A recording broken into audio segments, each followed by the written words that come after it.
Welcome back to my channel. பீட்ரூட்ல பணியாரமான்னு பார்த்த உடனே உங்களுக்கு ஆச்சரியமா இருக்கும். அதை எப்படி செய்யலான்னு பார்த்துடலாம்.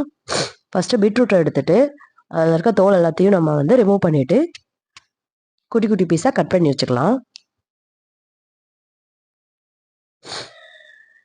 கட் பண்ண பீஸ் எல்லாத்தையும் நம்ம மிக்ஸி ஜாரில் சேர்த்துடலாம்.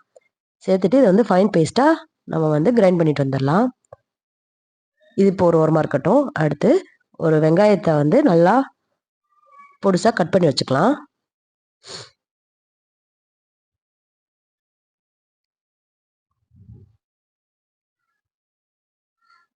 இப்போ இட்லி மாவு வீட்டில் இருக்கும் இல்லையா, அதை எடுத்துக்கலாம்.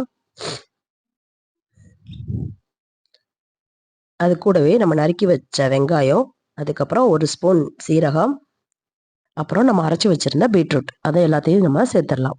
சேர்த்துட்டு கொஞ்சமாக மிக்ஸி ஜாரை கழுவி அந்த தண்ணியும் சேர்த்துட்டு தேவையான அளவு உப்பு எல்லாத்தையும் சேர்த்துட்டு நல்லா மிக்ஸ் பண்ணி விட்டுடலாம். இப்போ நம்ம தேவையான மாவு ரெடி ஆயிடுச்சு. இப்போ ஸ்டவ் ஆன் பண்ணிக்கலாம். ஆன் பண்ணிவிட்டு பணியார சட்டி வச்சுட்டு நம்ம ரெடி பண்ணி வச்சுருந்தோம் இல்லையா, அந்த மாவு கொஞ்சம் கொஞ்சமாக ஊற்றிடலாம்.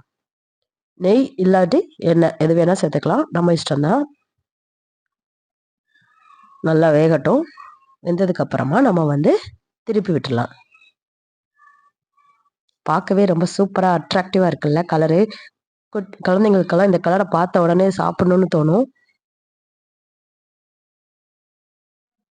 ரொம்பவே டேஸ்ட்டாக இருந்துச்சு. இப்போ பிரணவ் கிட்டேயும் நம்ம கொடுத்து கேட்டுடலாம் எப்படி இருக்குன்னு சொல்லிட்டு. எப்படி இருக்கு பிரணவ்? சூப்பரான பீட்ரூட் பணியாரம் ரெடி ஆயிடுச்சு. நீங்களும் இதை வீட்டில் ட்ரை பண்ணி பாருங்கள்.